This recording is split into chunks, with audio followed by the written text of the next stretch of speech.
ప్రభుత్వ ఉద్యోగం మీ లక్ష్యమా? Group 4, SI, constable, bank, RRB, SSC పరీక్ష ఏదైనా లక్షలాది మంది విద్యార్థులకు బోధించిన అనుభవం గల టాప్ మోస్ట్ ఫ్యాకల్టీచే మీ ఉద్యోగ సాధనలో మీకు తోడుగా ఆర్ఎస్బీ అంటే 20 సంవత్సరాల నమ్మకం. Contact 9393787373. Download RSP Education app.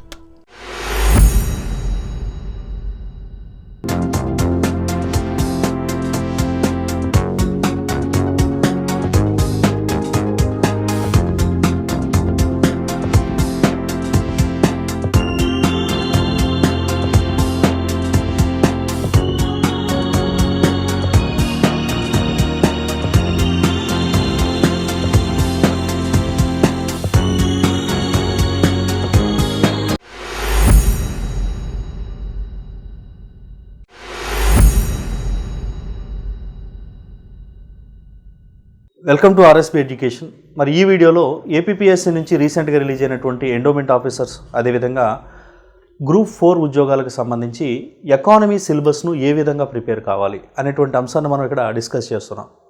మరి ఎకానమీ అనగా ఇది ఏపీపీఎస్సీ గ్రూప్ 2 పాయింట్ ఆఫ్ వ్యూలో కానీ లేదా టీఎస్పీఎస్సీ గ్రూప్ 2 పాయింట్ ఆఫ్ వ్యూలో కానీ చూసుకున్నప్పుడు ఇది ఒక ప్రత్యేకమైనటువంటి ఒక పేపర్గా, అంటే ఏపీపీఎస్సీలో మనకి 150 మార్కులు ఒక పేపర్ 3లో కానీ అదేవిధంగా మనకి జనరల్ స్టడీస్లో కూడా కొంత భాగం మనకి ఈ యొక్క ఎకానమీ నుంచి వచ్చేటువంటి అవకాశం ఉంది. అదే మరి గ్రూప్ 4 కానీ మీరు ఎండోమెంట్ ఆఫీసర్స్ కానీ లేదంటే కానిస్టేబుల్ ఆర్ ఎస్ఐ కానీ ఇట్లాంటి ఎగ్జామ్స్లో ఎకానమీ అనేటువంటిది కేవలం మనకు జనరల్ స్టడీస్లో ఒక భాగంగా ఉంటుంది. అట్లాంటప్పుడు మరి రెండింటినీ ఒకే విధంగా చదవచ్చా, రెండింటిని ఒకే విధంగా చదివితే కనుక మనం సక్సెస్ అవుతామా, రెండింటిని ఒకే విధంగా చదవచ్చా అనేటువంటిది కనుక చూసుకున్నట్లయితే మరి 150 మార్కులు దాటి ఉన్నటువంటి గ్రూప్ 2 ఎకానమీని 10 నుంచి 12 మార్కులు అండి, అంటే మనకు 10 నుంచి ఒక 12 మార్కులు ఈ జనరల్ స్టడీస్లో వచ్చేటువంటి ఎకానమీకి రెండింటిని ఒకే దారిలో కట్టి ఒకే విధంగా కనుక మనం చదివినట్లయితే ఖచ్చితంగా మనం వెనకబడిపోతాము ప్రస్తుతం ఉన్నటువంటి పోటీలో అని చెప్పుకోవచ్చు. ఎందుకంటే ఇక్కడ గ్రూప్ 2 పాయింట్ ఆఫ్ వ్యూలో మనం ఎకానమీ చదవాలి అంటే మనం ఎంతో సీరియస్గా ఎఫర్ట్ పెట్టి, చాలా సీరియస్ ఎఫర్ట్ పెట్టి ఎక్కువ టైం మనం కేటాయించి రోజుకు ఒక 5 గంటలు 6 గంటలు కేటాయించి మనం కంటిన్యూస్గా ఒక యజ్ఞంలో చదివినప్పుడు ఒక 4 నెలలు మినిమం అనేటువంటిది మనకి ఎకానమీకి పట్టేటువంటి అవకాశం ఉంది. మరి ప్రస్తుతం ఉన్నటువంటి సిచ్యువేషన్లో ఎంత స్థాయిలో మనం ఓన్లీ ఎకానమీకి ఎంత టైం మనం కేటాయించినట్లయితే ఈ గ్రూప్ 4కి కానీ ఎండోమెంట్ ఆఫీసర్స్కి కానీ ఏమవుతుంది అని అంటే మిగిలిన సబ్జెక్ట్స్ విషయంలో మనం వెనకబడతాం. అఫ్కోర్స్ ఇక్కడ పాయింట్స్ మనకి మార్క్స్ అన్నీ ఉన్నప్పుడు మనం అంత కష్టపడడంలో తప్పులేదు. కాకపోతే మరి ఇది ఏ విధంగా చదవాలి అని అన్నప్పుడు గ్రూప్ 4 ఆ ఎగ్జామ్ యొక్క స్థాయిని బట్టి, ప్రీవియస్ పేపర్స్ని బట్టి, ఆ ఎగ్జామ్ స్థాయిని బట్టి మనం జనరల్ స్టడీస్లో ఎకానమీ యొక్క ప్రయారిటీ ఎట్లా ఉంది అనేటువంటి అంశాలను బేస్ చేసుకుని మనం ఈ ఎకానమీని అయితే చదవాల్సిన అవసరం ఉంది. అంటే ఇక్కడ మనకి ప్రీవియస్ పేపర్స్ అనగానే మీకు ఒక డౌట్ రావచ్చు, ఎండోమెంట్ ఆఫీసర్స్ ఎప్పుడో 2009లో, అదేవిధంగా మనకి ఈ గ్రూప్ 4 అనేటువంటిది ఎప్పుడో 2012లో వచ్చింది, ఈ మధ్యలో మనకి ఎగ్జామ్స్ కూడా రాలేదు కాబట్టి ఎట్లా మనం ప్రీవియస్ మీద డిపెండ్ అవుతాం అనుకోవచ్చు. కానీ ఈ ఎగ్జామ్స్ అఫ్కోర్స్ మనకి వచ్చి అంతకాలం మనకి దశాబ్దాలు గడుస్తున్నప్పటికీ కూడా ఇక్కడ మనం జనరల్ స్టడీస్ అనేటువంటిది రాస్తున్నామండి. జనరల్ స్టడీస్లో మనం ఎకానమీ అనేటువంటిది చూస్తున్నాం. ఎస్పెషల్లీ గ్రూప్ 4లో మనకి ప్రిలిమ్స్లో మనకి జనరల్ స్టడీస్ 100 మార్కులు ఉంది కాబట్టి ఇక్కడ మనకి ఒక 10 నుండి 12 మార్కులు ఎకానమీకి వస్తాయి. అదే ఎండోమెంట్ ఆఫీసర్స్లో 50 మార్కులకే జనరల్ స్టడీస్ ప్రిలిమ్స్లో ఉంది కాబట్టి ఇక్కడ ఒక 5 నుంచి 6 మార్కులకు వస్తుంది.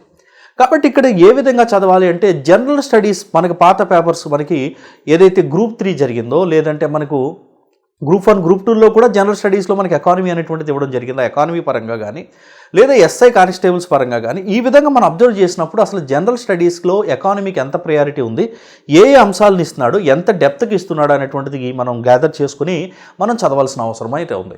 దీనివల్ల ఏమవుతుంది అని అంటే మనం అంత స్ట్రెస్ పెట్టి అన్ని నెలలు చదవాల్సిన అవసరం లేకుండా మనకి ఎగ్జామ్ అనేటువంటిది బహుశా ఒక 4 నెలల సమయంలో వచ్చేటువంటి అవకాశం అయితే ఉంటుంది. ఇంకొద్దిగా పెరిగేటువంటి అవకాశం కూడా ఉంది. ఎందుకనంటే ప్రస్తుతం ఉన్నటువంటి కోవిడ్ సిచ్యువేషన్ ఏదైతే ఉందో ఈ కోవిడ్ సిచ్యువేషన్ వల్ల ఖచ్చితంగా మనకి ఎగ్జామ్స్ ఇన్ని లక్షలాది మంది పెట్టేటువంటి రాసేటువంటి ఎగ్జామ్ కాబట్టి అంత తొందరగా పెట్టేటువంటి అవకాశం అయితే లేదు. కాబట్టి మీకు మినిమం చేతిలో ఒక 4 నుంచి 5 నెలలు చేతిలో కంపల్సరీగా ఉంటుంది. కాబట్టి మీరు సింపుల్గా రోజుకి ఒక గంట నుంచి గంటన్నర మీరు ఎకానమీకి కేటాయించుకొని కేవలం గంట నుంచి గంటన్నర కేటాయించుకొని 1 లేదా 2 నెలల్లో మీరు సింపుల్గా ఈ ఎకానమీ అనేటువంటి దాన్ని కంప్లీట్ చేసుకోవచ్చు. ఎలా అనేటువంటిది మనం ఇప్పుడు చూద్దాం. అసలు సిలబస్ కనుక చూసినట్లయితే, సిలబస్ మనం చెక్ చేసినట్లయితే గ్రూప్ 1కి సపరేట్ సిలబస్, గ్రూప్ 2కి సపరేట్ సిలబస్, గ్రూప్ 3కి వేరే సిలబస్, గ్రూప్ 4కి, ఎస్ఐకి, కానిస్టేబుల్కి సపరేట్గా సిలబస్ అంటూ ఏమీ ఉండదండి. ఎకానమీకి మీరు ఎక్కడ చూసినా సరే సిలబస్ అనేటువంటిది సేమ్ ఉంటుంది, సిలబస్ సేమ్ ఉంటుంది. కానీ అది చదివేటువంటి పద్ధతి అనేటువంటిది మనం బేస్డ్ ఆన్ ద ఎగ్జామ్ మనం ఆవలింపు చేసుకొని, బేస్డ్ ఆన్ ద ఎగ్జామ్ మనం స్ట్రాటజీ ఒక ప్లాన్ చేసుకొని అప్పుడు చదివినప్పుడే మనం విజయాన్ని అయితే సాధిస్తాం. కాబట్టి ఇక్కడ చూసినట్లయితే ఫస్ట్ మనకి సిలబస్లో ఉండేటువంటి అంశం ఏమిటి అని చూసుకున్నప్పుడు ప్రణాళికలు అండి. ప్రణాళికలు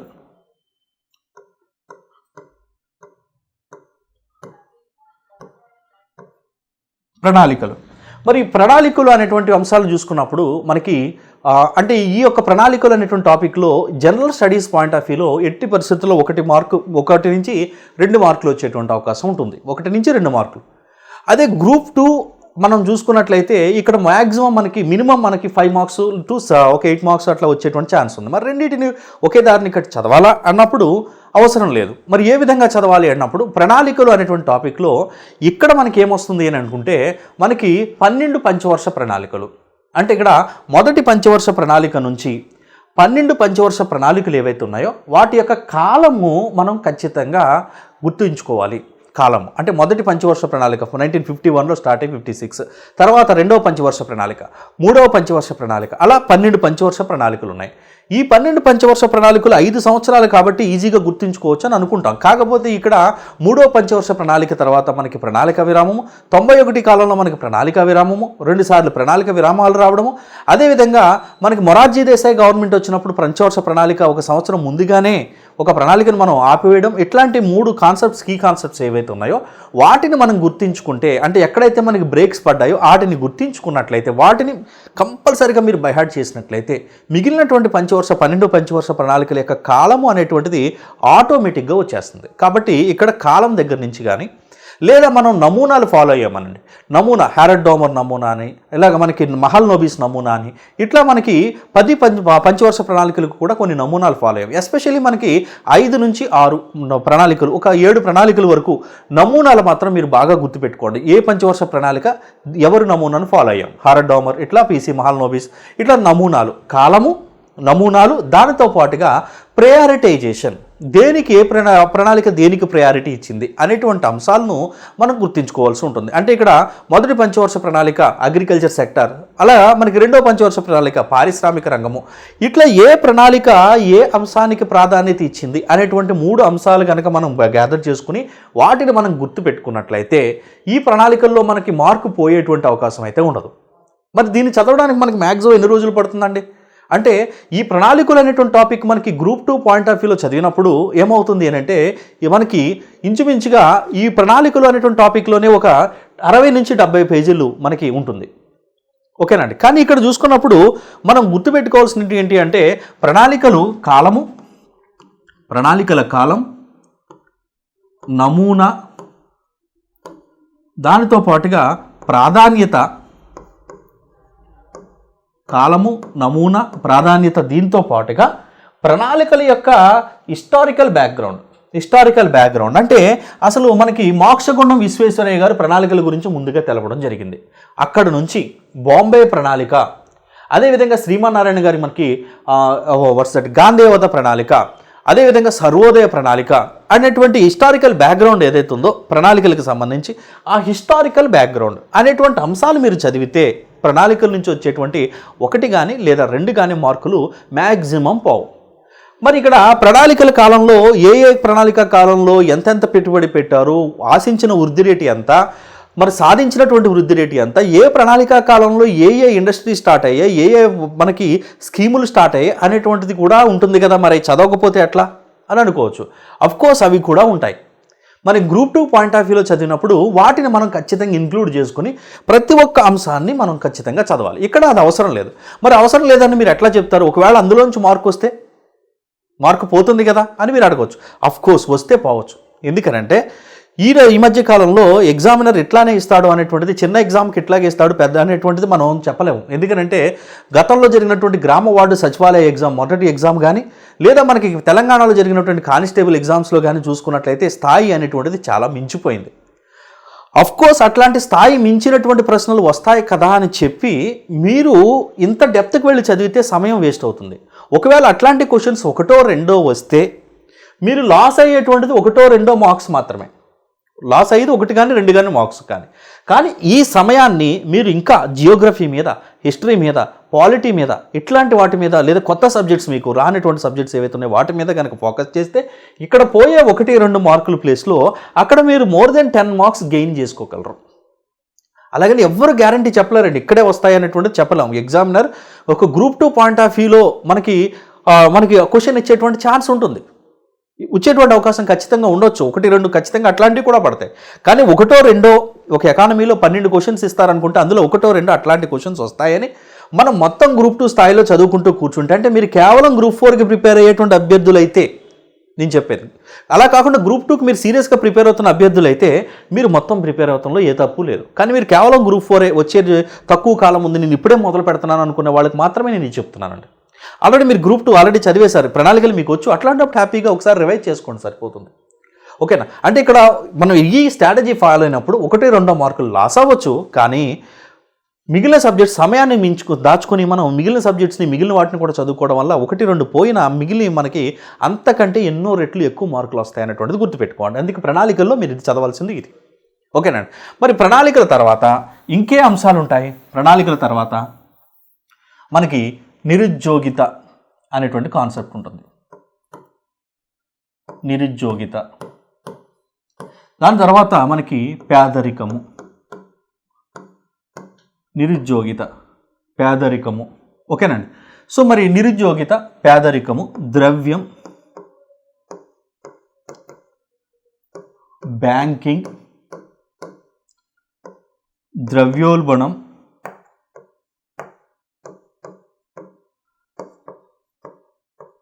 సంస్కరణలు అనేటువంటి అంశాలు చూద్దాం. ప్రస్తుతానికి ఇంకా ఉన్నాయి. మరి నిరుద్యోగిత అనేటువంటి కాన్సెప్ట్కి వచ్చేటప్పటికి మనకి నిరుద్యోగితకి సంబంధించి ఏ విధంగా క్యాలిక్యులేట్ చేస్తారు, ఇట్లా మనకి ఎంతో ఇన్డెప్త్గా సిలబస్ అయితే ఉంటుంది. కాకపోతే మనం ఇక్కడ గ్రూప్ 4 పాయింట్ ఆఫ్ వ్యూకి వచ్చేటప్పటికి ఎప్పుడైనా సరే మనం డెఫినిషన్స్ని గుర్తుపెట్టుకోవాలి. అంటే ఇక్కడ నిరుద్యోగిత రకాలు, అభివృద్ధి చెందినటువంటి దేశాల్లో ఏ విధమైనటువంటి నిరుద్యోగిత ఉంటుంది, చక్రీయ నిరుద్యోగిత, ఇట్లాంటి వాటికి మన సంఘర్షణ నిరుద్యోగిత కానీ అభివృద్ధి చెందినటువంటి దేశాల్లో ఉంటుంది. మనలాంటి దేశాల్లో ఏముంటుంది, అదేవిధంగా మనలాంటి దేశాల్లో ప్రచ్ఛన్న నిరుద్యోగిత కానీ, వ్యవస్థాపూర్వక నిరుద్యోగిత కానీ, ఇట్లా నిరుద్యోగిత ఎన్ని రకాలైతే ఉన్నాయో అన్ని రకాల నిరుద్యోగితలకు మనం ఖచ్చితంగా పర్ఫెక్ట్ డెఫినిషన్స్ తెలుసుకోవాలండి. పర్ఫెక్ట్ డెఫినిషన్స్ తెలుసుకుని అసలు ఎవరిని నిరుద్యోగి అంటారు, అసలు నిరుద్యోగిగా కన్సిడర్ చేయడానికి మనం ఏ మెథడ్స్ ఫాలో అవుతున్నాం, అంటే డైలీ మెథడ్స్ కానీ, వీక్లీ మెథడ్ కానీ, మంత్లీ మెథడ్స్ కానీ ఇట్లా ఉన్నాయి. అంటే ఎన్ని గంటలు ఒక వ్యక్తి పని దొరికితే అతను నిరుద్యోగి కాకుండా పోతాడు అనేటువంటి అంశాలు ఏవైతే ఉన్నాయో, how to calculate first the definitions of unemployees. Various kinds of unemployees ఉన్నారు. అసలు అన్ఎంప్లాయ్ అంటే ఎవడు, నిరుద్యోగిని ఎవరిని అంటాము? మనకి మార్కెట్లో దొరికేటువంటి వేజ్ రేటు దగ్గర పని చేయడానికి సిద్ధంగా ఉన్నప్పటికీ కూడా పని దొరకనటువంటి పరిస్థితిని నిరుద్యోగం అంటాం. మళ్ళీ ఇందులో అనేక రకాల నిరుద్యోగాలు, లేబర్ ఫోర్స్ అంటే ఏమిటి, నిరుద్యోగం అంటే ఏమిటి, ఇట్లా మనం డిఫరెన్సెస్ చూసుకుని అనేక రకాల నిరుద్యోగాలకి డెఫినిషన్స్ ఖచ్చితంగా గుర్తుపెట్టుకొని, కారణాలు గుర్తుపెట్టుకొని వాటిని ప్రభుత్వం రూపం ఆపడానికి చేపడుతున్నటువంటి చర్యలు ఏమిటి అనేటువంటిది చూసుకొని, దాంతోపాటుగా ప్రజెంట్కి మనం కరెంట్ పాయింట్ ఆఫ్ వ్యూలో కోవిడ్-19 ఎఫెక్ట్ను కూడా మనం కొద్దిగా యాడ్ చేసుకుని మనం చదువుకోవాలి. ఇక పేదరికంకి వచ్చేటప్పటికి నిరపేక్ష పేదరికము, సాపేక్ష పేదరికం, absolute poverty, relative poverty. Absolute poverty అనేటువంటిది ఏ దేశాల్లో ఉంటుంది, అదేవిధంగా మనకి రిలేటివ్ పావర్టీ అనేటువంటిది ఏ దేశాల్లో ఉంటుంది. అసలు పేదరికము అనేటువంటి దాన్ని మనం ఎప్పుడైనా డిఫైన్ చేసామా? పేదరికము అనేటువంటి దానికి అఫీషియల్ డెఫినిషన్ అనేటువంటిది ఉందా భారతదేశంలో? లేదు. మరి దాంతోపాటుగా ఈ పేదరికాన్ని రూపుమాపడానికి ప్రభుత్వం ఏం చేస్తుంది, ప్రభుత్వ కార్యకలాపాలు ఏవి, అదేవిధంగా సురేష్ టెండూల్కర్ కమిటీ దీనికి పేదరికాన్ని ఏ విధంగా డిఫైన్ చేసింది, తర్వాత రంగరాజన్ కమిటీ ఏ విధంగా డిఫైన్ చేసింది అనేటువంటి నిర్ణయిస్తూ పేదరికం ఇది చదివితే సరిపోతుంది. దాని తర్వాత మనకి ద్రవ్యం బ్యాంకింగ్ అండి. ఈ ద్రవ్యం బ్యాంకింగ్ అని చూసుకుంటే గ్రూప్ 2 పాయింట్ ఆఫ్ వ్యూలో విపరీతంగా మనకి చాలా ఎక్కువ పేజీలు ఉంటుంది ద్రవ్యం బ్యాంకింగ్ అనేటువంటిది. కానీ ఇక్కడ చూసుకున్నప్పుడు మనం ఇక్కడ మ్యాక్సిమం డెఫినేషన్ బేస్డ్ వెళ్ళిపోవాలండి. అంటే ద్రవ్యము ఏ విధంగా వచ్చింది, ద్రవ్యంలో రకాలు, అది ముద్రించేటువంటి దాన్ని బేస్ చేసుకొని దాని యొక్క చట్టబద్ధతను బేస్ చేసుకొని ద్రవ్యంలో రకాలు, ద్రవ్యం యొక్క విధులు అనేటువంటి కాన్సెప్ట్ చూసుకుంటే ఒక్క రోజులో అయిపోతుందండి. మీకు ఒక్క 2-3 గంటలు కూర్చుంటే అయిపోతుంది. దాని తర్వాత అంతేగాని వెలాసిటీ ఆఫ్ మనీ, ద్రవ్య సప్లై, M1, M2, M3 మనీలు ఇవన్నీ అవసరం లేదు మనకి గ్రూప్ 4కి వచ్చేటప్పటికి.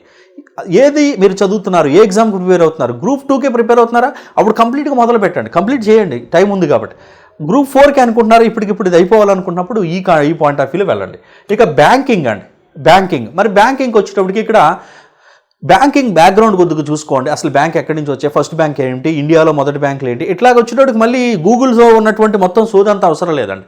అంటే ఇక్కడ బ్యాంకింగ్, ప్రపంచంలో బ్యాంక్స్ మొదలు ఎక్కడ స్టార్ట్ అయ్యాయి, మన దేశంలో ఏ విధంగా స్టార్ట్ అయ్యాయి, మన దేశంలో పూర్తిగా స్వదేశీ వాళ్ళు ఎప్పుడు స్టార్ట్ చేశారు, వందే మాతర ఉద్యమంలో ఏ బ్యాంకులు మొదలయ్యాయి, వందే మాతర ఉద్యమంలో ఏ బ్యాంక్స్ స్టార్ట్ అయ్యాయి, అదేవిధంగా ఇంపీరియల్ బ్యాంక్ ఏ విధంగా SBIగా మారింది, బ్యాంకుల జాతీయకరణ ఏం జరిగింది, షెడ్యూల్ బ్యాంక్స్ అంటే ఏంటి, నాన్ షెడ్యూల్ బ్యాంక్స్ ఏమిటి, కోఆపరేటివ్ బ్యాంక్స్ ఏంటి, అదేవిధంగా రీసెంట్గా వచ్చినటువంటి ఈ పేమెంట్ బ్యాంక్స్ అంటే ఏమిటి.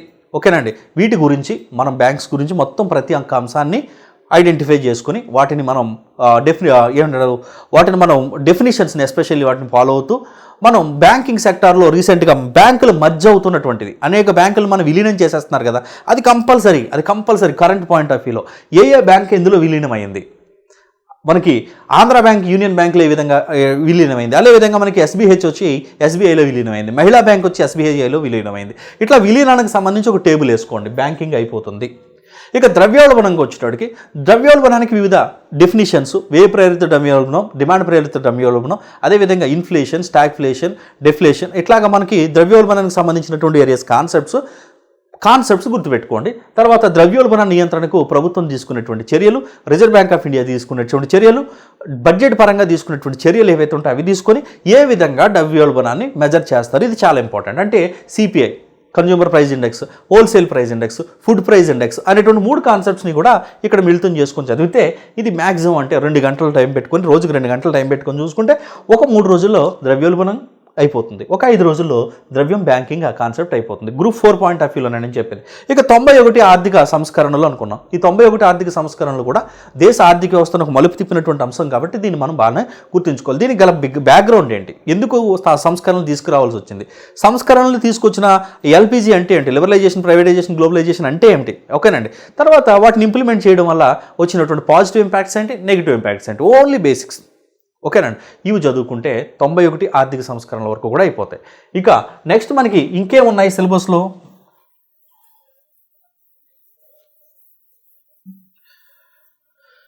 మరి వ్యవసాయ రంగం,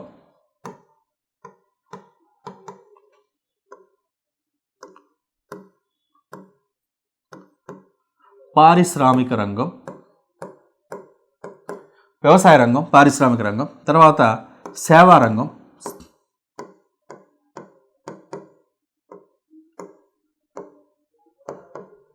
జాతీయ ఆదాయం అనేటువంటివి మరికొన్ని ముఖ్యమైనటువంటి అంశాలు సిలబస్లో చూసుకుంటే. ఇక్కడ వ్యవసాయ రంగము అనేటువంటిది గ్రూప్ 2 పాయింట్ ఆఫ్ వ్యూకి వెళ్ళినప్పుడు ఇంచుమించుగా మనకి క్లాసెస్లోనే ఈ మన RSB యాప్లో క్లాసెస్లోనే చూసుకుంటే ఇంచుమించుగా మనకి ఒక 15 నుంచి 20 గంటలు క్లాసెస్ ఉంటాయండి. 15 గంటల వరకు క్లాస్ ఉంటుంది. వ్యవసాయ రంగానికి అంత ప్రాధాన్యత ఉంది. ఎక్కడ అండి మనకి గ్రూప్ 2 పాయింట్ ఆఫ్ వ్యూలో. మరి గ్రూప్ 4కి వచ్చేటప్పటికి అఫ్కోర్స్ అది నేర్చుకోవడం వల్ల మీకు ఆ రిస్క్ అనేటువంటిది 1 మార్కు పోయేటువంటి రిస్క్ ఉండకపోవచ్చు. కాకపోతే మీకు సమయాన్ని పట్టుకొని మీరు డిసైడ్ అవ్వాలి, మీరు కేవలం గ్రూప్ 4 టార్గెట్కి వెళ్తున్నారా, ఆల్రెడీ మీరు సీనియర్ అనే దాన్ని బేస్ చేసుకొని చూడండి. జూనియర్ అయితే ఓన్లీ నేను చెప్పేటువంటి ఫాలో కండి. వ్యవసాయ రంగానికి వచ్చేటప్పటికి ఇక్కడ ఏం చూడాలి, వ్యవసాయ రంగం ప్రాధాన్యత, వ్యవసాయ రంగంలో ఉండేటువంటి మనకు రెవల్యూషన్స్ ఉంటాయండి. గ్రీన్ రెవల్యూషన్, ఇట్లాగా ఎల్లో రెవల్యూషన్, ఆక్వాకి సంబంధించినటువంటి రెవల్యూషన్, మిల్క్ ప్రొడక్షన్కి సంబంధించినటువంటి రెవల్యూషన్, వీటన్నిటినీ చూసుకోండి. తర్వాత మినిమం సపోర్టింగ్ ప్రైస్ అనేటువంటిది చాలా ఇంపార్టెంట్ కాన్సెప్ట్ మనకి వ్యవసాయ రంగంలో. MSP అనేటువంటి దాన్ని మనం ఖచ్చితంగా గుర్తుంచుకోవాలి.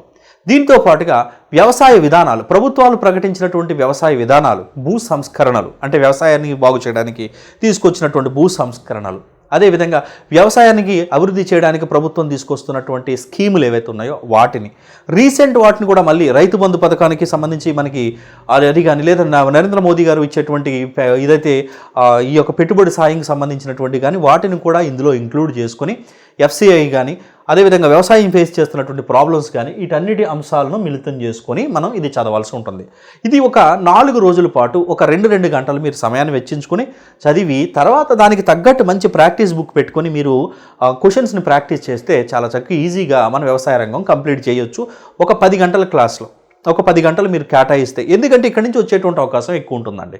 అదేవిధంగా మనకి పారిశ్రామిక రంగంలోనే సేవా రంగాన్ని కలపవచ్చు. ఎందుకనంటే ఇక్కడ ఈవెన్ గ్రూప్ 2 సిలబస్లో కూడా సేవా రంగానికి సంబంధించి అఫ్కోర్స్ సేవా రంగం అనేటువంటిది ఇండియాలో చాలా ఫాస్టెస్ట్గా గ్రో అవుతున్నటువంటి sector. Comparatively agriculture sector and industrial సెక్టార్తో పోలిస్తే సేవా రంగం చాలా ఫాస్ట్గా గ్రో అవుతున్నటువంటి సెక్టార్, ఎక్కువ కీ రోల్ ప్లే చేస్తున్నటువంటి సెక్టార్. బట్ అయినప్పటికీ కూడా సిలబస్లో సేవా రంగంలో మనకి ఐటీ సెక్టార్ అనేటువంటిది మాత్రమే మిళితం చేశాడు. కాబట్టి మనం ఐటీ సెక్టార్ అనేటువంటి పారిశ్రామిక రంగంలో కూడా మిక్స్ చేసుకొని మనం చదవచ్చు. సేవా రంగానికి ఒక గట్టి చూస్తే ఒక ½ అవర్ క్లాస్ సరిపోతుందండి. ½ అవర్ చదివితే చాలు. మరి పారిశ్రామిక రంగం కూడా అనేక పారిశ్రామిక తీర్మానాలు 48 కానీ 56 కానీ ఇట్లా ఎన్నో ఒక పారిశ్రామిక తీర్మానాలు మనం చేసాం. ఆ పారిశ్రామిక తీర్మానాలన్నీ కూడా మనం చదవాలి. పారిశ్రామిక రంగం, పారిశ్రామిక తీర్మానాలు చదవాలి. పారిశ్రామిక రంగం వెనకబడి ఉండడానికి భారతదేశంలో కారణాలు చదువుకొని దీన్ని కూడా ఒక రోజుకి 2 గంటల చొప్పున ఒక 5 నుంచి 6 రోజులు మనం వెచ్చించి చదివిన తర్వాత అది అయిపోయిన తర్వాత స్పెసిఫిక్ టాపిక్ అయిపోయిన తర్వాత మంచి ఆబ్జెక్టివ్ పెట్టుకొని బిట్స్ బ్యాంక్ ఒక ఫర్ ఎగ్జాంపుల్ నేను వ్యవసాయ రంగం అంటున్నాను. వ్యవసాయ రంగం 6 రోజులు రోజుకి 2 గంటల చొప్పున చదువుకున్నారు. రోజుకి 2 గంటలే. మార్నింగ్ 6 to 8 ఎకానమీ పెట్టుకున్నారు. అంతే. ఇక మళ్ళీ తర్వాత ఎకానమీని చూడొద్దు, మళ్ళీ రేపు 6 to 8 అనమాట. ఈ 6 to 8 మీరు చదివిన తర్వాత 6 రోజుల్లో వ్యవసాయ రంగం కంప్లీట్ అయిపోతే 7వ రోజు ఏం చేస్తారు? మంచి ఆబ్జెక్టివ్ పెట్టుకొని ప్రాక్టీస్ చేయండి. ఎన్ని మార్కులు వస్తున్నాయో చెక్ చేసుకోండి. ఫర్ ఎగ్జాంపుల్ మీరు ఒక స్టాండర్డ్ ఆబ్జెక్టివ్ బుక్ పెట్టుకున్నారు ప్రాక్టీస్ కోసం. అందులో 100 ప్రశ్నలు ఉన్నాయి. 100 ప్రశ్నల్లో మీరు 70 ప్రశ్నలు సాధించారు. మీరు సెల్ఫ్ కరెక్షన్ చేసుకోండి. 70 వచ్చాయి. మీరు ఎక్స్ట్రాడినరీగా ప్రిపేర్ అవుతున్నట్టే. మీరు అసలు ఇక ఆలోచించొద్దు, మంచిగా ప్రిపేర్ అవుతున్నారు. సెకండ్ టైం రివిజన్ చేసినప్పుడు ఈ 70 కాస్త 85కి వస్తాయి. ఎప్పుడు 100కు 100 సాధించామని ఎప్పుడు ట్రై చేయకండి. అది కాంపిటేటివ్ ఎగ్జామ్స్లో ఎవరి వల్ల కాదు. 100కు 100 ఎప్పటికీ రావు. సో దట్ ఇక్కడ ఒక 70% వస్తే కాన్ఫిడెంట్గా ఉండండి. లేదు నీకు 50 వచ్చాయి, ఎక్కడో తేడా కొట్టింది, మళ్ళీ వెనక్కి వెళ్ళి ఇంతకుముందు 6 రోజులు చదివిన వ్యవసాయ రంగాన్ని ఈసారి 3 రోజులు చదవండి. మళ్ళీ అప్పుడు టెస్ట్ రాయండి. ఇట్లా మీరు సమయం ఉంటుందండి. ఎందుకంటే మనకి కోవిడ్ సిచ్యువేషన్ వచ్చింది కాబట్టి ఏపీపీఎస్సీ ఇంతకు ముందు నిర్ణయించినటువంటి ఎగ్జామ్స్కి కూడా డేట్లు ఏమి ఇవ్వలేదు కాబట్టి, అంటే చిన్న ఎక్స్టెన్షన్ ఆఫీసర్ ఇట్లాంటివి వాటికి డేట్ ఇవ్వలేదు కాబట్టి డిఏఓ కానీ వీటికి కూడా కొద్దిగా టైం అయితే ఉంటుంది ఖచ్చితంగా. ఎంత కోవిడ్ ఫ్రీక్స్కి వస్తుంది కాబట్టి, మళ్ళీ మనకు ఒమైక్రాన్ కాబట్టి ఖచ్చితంగా టైం ఉంటుంది. కాబట్టి మీరు ఈ విధంగా 6 గంటలు 8 గంటలు 10 గంటలను టైం పెట్టుకొని స్పెసిఫిక్ టైం, రోజుకు ఒక సబ్జెక్టే కదండి, 3-4 సబ్జెక్టులు పెట్టుకొని చదవాలి. ఆ టాపిక్ కావగానే ఆబ్జెక్టివ్ ప్రాక్టీస్ చేయాలి. మోర్ దెన్ 70 మార్క్స్ తెచ్చుకోవాలి. 70% మార్క్స్ తెచ్చుకోవాలి. ఒకవేళ రాకపోతే మళ్ళీ వెనక్కి వెళ్ళి ఇంతకుముందు ఎన్ని రోజులైతే టాపిక్ చదివారో అందులో సగం రోజుల్లో మళ్ళీ వెనక్కి వెళ్ళి చదవాలి. చదివిన తర్వాత మనకి 70% రావాలి. తర్వాత రివిజన్ సమయంలో రెండోసారి మనం రివిజన్ చేస్తాం, అప్పుడు 85+ రావాలి. అప్పుడు మీరు పర్ఫెక్ట్గా చదివినట్టు అర్థం అనమాట అండి. ఇక జాతీయ ఆదాయంకి వచ్చేటోడికి ఇక్కడ చాలా ఇంపార్టెంట్ కాన్సెప్ట్ అండి. అసలు ఎక్కువ మార్కులు మనకి ఇక్కడికి వచ్చేటి ఎక్కడైనా ఏ ఎగ్జామ్ అయినా మనకి గ్రూప్ 4 అయినా గ్రూప్ 2 అయినా ఎక్కడైనా ఎక్కువ మార్కులు ఇచ్చేటువంటిది జాతీయ. కానీ ఇక్కడ జాతీయ ఆదాయం అనేటువంటిది కూడా ఒక సుదీర్ఘమైనటువంటి కాన్సెప్ట్. గ్రూప్ 2 కనుక మీరు ప్రిపేర్ అయితే ఇక్కడ డిసైడింగ్ ఫ్యాక్టర్ మనకి జాతీయ ఆదాయము, వ్యవసాయము, మనీ అండ్ బ్యాంకింగ్, ఈ 3 డిసైడింగ్ ఫ్యాక్టర్స్. ఎక్కడంటే మనకి ఆంధ్రాలో. మరి తెలంగాణకు వచ్చేటప్పటికి ఈ మనీ అండ్ బ్యాంకింగ్ ఉండదు కాబట్టి అక్కడ అది వేరే విషయం. మరి జాతీయ ఆదాయంలో జీడిపి, ఎన్డిపి, అదేవిధంగా NNP, per capital income, GNP అనేటువంటి కాన్సెప్ట్స్ ఏవైతే ఉంటాయో అసలు ముందు మీరు దిగడంతో ఆ కాన్సెప్ట్స్ని, ఎస్పెషల్లీ ఆ కాన్సెప్ట్స్ని మనం అర్థం చేసుకోవాలి. బై హార్ట్ కూడా కాదు, ఆవగింపు చేసుకోవాలి, అర్థం చేసుకోవాలి. మీకు క్లియర్గా అర్థం కావాలి. అర్థమైన తర్వాతనే ఈ మిగిలిన ఇన్డెప్త్ ప్రిపరేషన్ అనేటువంటిది మీకు అర్థమవుతుంది. అంతే తప్ప పెర్ క్యాపిటల్ ఇన్కమ్ అంటే ఏంటి అంటే మనకి జాతీయ ఆదాయాన్ని దేశ జనాభాతో భాగిస్తే పెర్ క్యాపిటల్ ఇన్కమ్ వస్తుందని ఏదో మనం బైహార్ట్ చేసేస్తే కాదు. అసలు మనం పర్ఫెక్ట్గా ఆ కాన్సెప్ట్ని పట్టుకుంటే చాలండి. ఇక్కడ ఇది కాన్సెప్ట్ని పట్టుకుంటే చాలా ఈజీగా వచ్చేటువంటి టాపిక్ అనమాట. అందుకని ఇక్కడ కాన్సెప్ట్ని పట్టుకోవాలి. జీడిపి అండ్ ఎన్ఎన్పి, అదేవిధంగా మనకి పెర్ క్యాపిటల్ ఇన్కమ్, ఈ కాన్సెప్ట్స్ అన్నిటిని కూడా పట్టుకోవాలి. దాంతోపాటు వీటిని నిర్ణయించడానికి ఒక బేస్ ఇయర్ ఉంటుంది. ఆ బేస్ ఇయర్ ఏంటి అనేటువంటిది కూడా మనం ఎప్పటికప్పుడు మారుతూ ఉంటుంది. ఆ రీసెంట్ బేస్ ఇయర్ అనేటువంటి చూసుకోవాలి. ఇది ఇండియన్ ఎకానమీకి సంబంధించి. మరి అందరూ భయపడేది ఏంటి అంటే కరెంట్ ఎకానమీ అన్నాం. కరెంట్ ఎకానమీకి ఎక్కువ భయపడిపోతూ ఉంటారండి అందరూ కూడా. మరి కరెంట్ ఎకానమీ ఎట్లా చదవాలి అంటే మీరు భయపడేంత అవసరం లేదండి. అసలు కరెంట్ ఎకానమీ అని చూసుకుంటే మీకు మ్యాక్సిమం ఒక నెలలో కరెంట్ ఎకానమీకి సంబంధించి ఎన్ని టాపిక్స్ వస్తాయా అంటే ఒక 4 నుంచి ఒక 10 లోపు టాపిక్స్ మాత్రమే ఒక ఎకానమీ రిలేటెడ్ కరెంట్ టాపిక్స్ వస్తాయి. అంటే వివిధ నివేదికలు రిలీజ్ అవ్వడం కానీ, వివిధ మనకి ఇండెక్సెస్ రిలీజ్ అవ్వడం కానీ, ప్రభుత్వం తీసుకున్నటువంటి నిర్ణయాలు కానీ ఇట్లాంటివి మ్యాక్సిమం 7-8 వస్తాయండి. కొంతమంది కరెంట్ అఫైర్స్లో ఏదో ఒకటి ఒక బిట్ పెట్టాలి కదా, ఏదో ఒకటి రాయాలి కదా అని చెప్పి ఎకానమీ ఒక 20-30 అంశాలు అట్లా అంతా లేదండి. మీరు ఏది చూసుకోవాలని చూసుకోండి. ఒక 6 నెలలు ఒక 10 నెలలు వెనక్కి వెళ్ళి ఎకానమీ రిలేటెడ్ చూసుకుంటే ఒక 6 నెలలు వెళ్ళారనుకోండి, ఎకానమీ రిలేటెడ్ కరెంట్ టాపిక్స్ ఏమున్నాయని చూసుకుంటే 6 ఇంటూ మ్యాక్సిమం అంటే ఒక 8 వేసుకోండి. 48 కరెంట్ టాపిక్స్ ఎకానమీ టాపిక్స్ తీసుకొని రోజుకు ఒక 2 టాపిక్స్ ఈ రోజు నుంచి మొదలెట్టండి. కరెంట్ ఎకానమీ ఈజీ అయిపోతుంది. మీరు అనుకున్నంత భయం కాదు. కానీ కరెంట్ ఎకానమీ మీకు అర్థం కావాలంటే ఇప్పుడు ఏదైతే నేను స్టాక్ చెప్పానో అది చదివితేనే కదా మీకు అర్థమవుతుంది. ద్రవ్యోల్బణం రేటు ఎంత పెరిగింది, ఇండియాలో ఇంత పెరిగింది కోవిడ్ వల్ల అంటాం. అసలు ద్రవ్యోల్బణం అంటే ఏంటో తెలియాలి కదా మీకు. అప్పుడు ఈ స్టాక్ చదవాలి. అంటే ముందు కాన్సెప్ట్ నేర్చేసుకున్న తర్వాత కరెంట్లోకి రండి, అవన్నీ గ్యాదర్ చేసి పెట్టుకోండి. రోజుకు 2 టాపిక్స్ చదివేసేయండి, ఈజీగా అయిపోతుంది. ఇక మరి ఏపీ ఎకానమీ అంటాం. ఏపీ ఎకానమీ కూడా ఉంటుంది, కానీ ఎంత ఉంటుంది అనేటువంటిది మనం గెస్ చేయలేము. ఎందుకంటే ఏపీ రిలేటెడ్ ఎకానమీ సబ్జెక్ట్ కూడా ఇస్తారనమాట. ఒక ఈ 10-12 మార్కులు ఒక 3-4 మార్కులు ఏపీ ఎకానమీకి రావచ్చు అనుకోండి. ఒక 6 మార్కులు 5 మార్క్స్ వస్తాయి అనుకోండి. ఈ 5 మార్క్స్లో మనం ఇప్పుడు ఏదైతే ఒక స్టాక్ ఎక్కువ చదివామో ఇండియన్ ఎకానమీకి వచ్చేటోడికి ఏపీ ఎకానమీకి వచ్చేటోడికి అంత అవసరం లేదండి. ఏపీ ఎకానమీకి మ్యాక్సిమం మీరు ప్రభుత్వ పథకాలు ఎస్పెషల్లీ నవరత్నాలండి. నవరత్నాలు అంటే మనకి కొత్త గవర్నమెంట్ ఏదైతే వచ్చిందో, అంటే కొత్త గవర్నమెంట్ మీన్స్ ఆల్రెడీ 2 years అయిపోయింది కదండి. నవరత్నాలు ఈ వైఎస్ఆర్సీపీ గవర్నమెంట్ ఏదైతే ఉందో ఆ గవర్నమెంట్కి సంబంధించిన పథకాలు చాలండి, పాత అవసరం లేదు. ప్రభుత్వ పథకాలు నవరత్నాలు చదవండి. నవరత్నాలు మీరు ఎంత బాగా చదివితే అంత నవరత్నాలు చదవాలి. నవరత్నాల తర్వాత కమింగ్ బడ్జెట్, ఇది లాస్ట్లో పెట్టుకోమని నేను చెప్తా సలహా అయితే. ఎందుకంటే బడ్జెట్ ఎకనామిక్ సర్వేలు ఎగ్జామ్ ఎప్పుడు వస్తుంది అనేటువంటిది ఈ కోవిడ్ వల్ల కొద్దిగా క్లారిటీ లేదు కాబట్టి బడ్జెట్ ఎకనామిక్ సర్వే పక్కన పెట్టండి. బడ్జెట్ ఎకనామిక్ సర్వే, ప్రభుత్వ పథకాలు, ఈ 3 అంశాల నుంచే మీకు ఏపీ ఎకానమీకి సంబంధించి ఎక్కువ మార్కులు వచ్చేటువంటి అవకాశం ఉంది. లేదా 1-6 ఎక్స్ట్రా వస్తాయని అనుకున్నప్పుడు 2 విషయాలు చదవండి. ఏది అంటే మీకు ఏపీ ఎకానమీ అని ఒక బుక్ కొన్నట్లయితే మీకు అనేక విషయాలు ఉంటాయి అక్కడ. ఏపీ ఖనిజాలు, ఏపీ సరిహద్దులు, ఏపీకి సంబంధించినటువంటి పరిశ్రమలు చాలా చాలా చాలా ఉంటాయి. అన్నిటినీ చదవాలి అంటే ఇక్కడ మాత్రం అవసరం లేదండి. ఇక్కడ మాత్రం పక్కన పెట్టండి. ఈ 3 అంశాల్లోనే మీకు మ్యాక్సిమం మార్కులు వచ్చేస్తాయి. లేదు నేను రిస్క్ తీసుకొని ఇంకా చదువుతాను అని అనుకున్నప్పుడు ఏపీ ప్రభుత్వానికి సంబంధించి, ఏపీకి సంబంధించి వ్యవసాయం చదవండి. ఏపీ వ్యవసాయ విధానము, పారిశ్రామిక విధానము, వ్యవసాయము పారిశ్రామిక అనేటువంటి 2 కాన్సెప్ట్స్ని కూడా చదివితే మీకు ఏపీ ఎకానమీ నుంచి వచ్చేటువంటి మార్క్స్ అనేటువంటి ఆటోమేటిక్గా ఆల్మోస్ట్ వచ్చేస్తాయి. మీరు గ్రూప్ 2కి చదివినట్టుగా మనకి ఏపీ విద్యుత్ శక్తికి సంబంధించి, ఏపీ ఇంకా వేరే అంశాలకి, నదులకు సంబంధించి, ఇట్లాగా రిసోర్సెస్కి సంబంధించి అంత అవసరం లేదండి గ్రూప్ 4కి అయితే. సో ఇది ఏపీకి సంబంధించి. ఇండియన్ ఎకానమీకి సంబంధించి నేను ఏదైతే చెప్పానో యాజ్ పర్ దట్ మీరు ఫాలో కండి. అదేవిధంగా కరెంట్ ఎకానమీ అంటేనే కరెంట్ ఎకానమీ అనేది ఎక్కువ భయపడుతూ ఉంటారు. దానికి సంబంధించి ఇచ్చినటువంటి క్లారిఫికేషన్ మీకు అర్థమై ఉంటుంది. ఒక మంత్కి వచ్చి మ్యాక్సిమం అంటే 6కు మించి, 6 ఎక్కువ అండి నాకు తెలిసి, 6కు మించి economy useful current economy updates ఉండవు. కాబట్టి మీరు ముందు స్టాక్ చదువుకుంటూ వాటిని గ్యాదర్ చేసి మంచి బుక్లు గ్యాదర్ చేసి పెట్టండి. మన ఆర్ఎస్బి యాప్లో కూడా నేను మీకు యూజ్ అయ్యేటువంటి కరెంట్ ఎకానమీ అప్డేట్స్ ఏవైతే ఉంటాయో అన్నిటినీ కూడా ఎక్స్ప్లెయిన్ చేసి చెప్తాను ఖచ్చితంగా. కాబట్టి వాటిని మీరు ఫాలో అయిపోండి. చక్కగా మీరు ఈ వచ్చే 10-12 మార్కుల్ని మ్యాక్సిమం వీలైనంత మార్కులు అయితే సాధించవచ్చు గ్రూప్ 4 క్యాండిడేట్స్ అయితే. గ్రూప్ 2 కంటారా మన ఆర్ఎస్బి యాప్లోనే ఇంకా ఎక్కువగా నేను అనలైజ్ చేసి ఎక్స్ప్లెయిన్ చేసినటువంటి వీడియోస్ ఉంటాయి. ఆ వీడియోస్ని కూడా చూడొచ్చు. అంటే ఇక్కడ మీరు ఎంతవరకు ఏది మీరు ప్రిపేర్ అవుతున్నారు, సిలబస్ ఒకటే, ఎక్స్ప్లెనేషన్ ఒకటే, మీరు చదివేటువంటి బుక్స్ ఒకటే, ఏ గ్రూప్ 1కైనా గ్రూప్ 2కైనా దేనికైనా సరే. కానీ మీరు దేనికి ప్రిపేర్ అవుతున్నారు, ఎంత మీరు అందులో నుంచి తీసుకోవాలి అనేటువంటి అంశం, అంటే అక్కడ ఉన్నది చాలా ఉంది, దాంట్లో నుంచి మీరు ఎంత తీసుకోవాలి అనేటువంటిది తెలుసుకోవాలి. ఎక్కువ తీసుకున్నారనుకోండి టైం వేస్ట్ అవుతుంది.